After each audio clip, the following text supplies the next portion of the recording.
கதறு. உடனே அறிவட்டம் முண்டங்கிற மரமண்டங்கிற முண்டகம்னா என்ன அர்த்தம் தெரியுமா? நான் இல்லைன்னா ரொம்ப அசிங்கமா போயிருவேன். முண்டம்னா ஒரு அசிங்கமான வார்த்தையே கிடையாது. யார் சொன்னது அசிங்கமான வார்த்தைன்னு? முண்டம்னா தாமரை. தாமரையிலிருந்து தோற்றுவித்தவன் யாரு? அது எப்படின்னு அந்த அண்ணன் விட மாட்டாரு, நான் விட்டா. சரி, அறிவுகட்ட முண்டம்னு சொன்னது மட்டும் கவனிச்சீங்களே.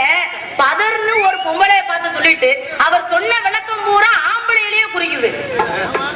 பதர்னு ஒரு பெண்ணை பார்த்து சொன்னாரு, அவர் சொன்ன வார்த்தையும் பூராமே ஆண்களை பத்தி குறிக்கிற மாதிரி. அப்ப ஆணை பார்த்து இத்தனை நாள் நீங்க தான் பதரா இருந்து இன்னைக்குதான் கதரா மாறி இருக்கீங்க. கிடையாது. அப்புறம் என்ன? ஆணுக்கும் பெண்ணுக்கும் அறிவொன்றையாம், ஆனாலும் வேதை குணம் பெண்ணுக்கு உண்டு. அப்படி எல்லாம் ஆணும் பெண்ணுங்கிறது எப்படி? உலகத்துல மனித பிறப்புன்னு சொன்னா ஆணும் பெண்ணும் ரெண்டு பேருக்குமே ஒரே அறிவு தான். ஆணை சொன்னா என்ன, பெண்ணை சொன்னா என்ன? அதனாலதான் சிவம் சக்திங்கிறது ரெண்டு, வருவதும் போவதுங்கிறது ரெண்டு, அண்ட பிண்டங்கிறது ரெண்டு, விழிமதிங்கிறது ரெண்டு, தானே வருவது ரெண்டு, கூடவே வருவது ரெண்டு, அடக்க முடியாதது ரெண்டு, பிடிக்க முடியாதது ரெண்டு. அதே நேரத்தில் வானம் பூமிங்கிறது இரண்டு, உண்மை பொய்மைங்கிறது இரண்டு, நல்லவன் தீயவன்கிறது இரண்டு, ஸ்ரீதேவி மூதேவிங்கிறது இரண்டு, பிறப்பு இறப்புங்கிறது இரண்டு. அதுபோல ஆணும் பெண்ணுங்கிறது ரெண்டும் ஒன்னா சேர்ந்தாக்கே அர்த்தமே நாரீஸ்வரனுங்கிற சிவனும் சக்தியும் ஒண்ணு. அதை அறியாதவன் வயல் என்னமும் மண்ணுன்னு. அதுக்கப்புறம் ஒண்ணும் கிடையாது.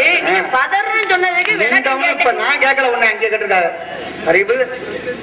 அறிவு கட்ட முண்டம் அப்படின்னு இப்ப நீ சொல்லியிருக்க. இல்ல, நீ எதையாவது ஒண்ணு சொல்லு, என்ன உண்மையா இருந்தா ஏத்துப்போம். அதுக்காக நான் நீ சொல்றது தப்புங்கிற இடத்துக்கு நான் கொண்டு வர்றேன்னு நினைக்காத. ஆனா தப்பா இருந்தா நறுக்குன்னு பிடிச்சு விடுவேன். யோசனை பண்ணி சொல்லு. இது நீயும் தெரியாம சொல்லிவிட்டா வாய விட்டு, நானும் தெரியாம சொன்னதுதான். நான் இப்ப தப்பிச்சுக்கிட்டேன், ரெண்டு பேரும் தண்ணிக்குள்ள விழுந்துட்டேன். நீ தப்பிக்க நான் அவ்வளவுதான். பதர்னு சொன்னதுக்கு எதையோ சொல்லி நான் தப்பிச்சுக்கிட்டேன். நீ சொன்னதுக்கு எதையாவது சொல்லி தப்பிச்சுக்க. எதையாச்சும் ஒண்ணு சொல்லணும். எதையாச்சும் ஒண்ணு சொல்லணும். உண்மை சொல்றோம், எதையாச்சும் ஒண்ணு சொல்லு. அவரே சொல்லி சொன்னாலும் பொருந்த சொல்லணும், பொருந்துற மாதிரி சொல்லணும். பொருத்த சொன்ன இருமா, பொய்ய சொன்னாலும் பொருந்த சொல்லணுமா இல்லையா? எல்லாருக்கும் தெரியும்ல. ஒருத்தன் சொன்ன ஐயா எங்க அப்பனுக்கு எப்படின்னு கேட்டீங்கன்னா வயசு 90 வயசாகுது, எங்க அப்பனுக்கு இன்ன வரைக்கும் முடி நரைக்காம அப்படியே இருக்குன்னு கேட்டான். இன்னொருத்தன் கேட்டான் என்னடா 90 வயசு வரைக்கும் முடி நரைக்கலையா? ஆமையா, எப்படியா நீ கேட்டான். அப்பதான் சொன்னா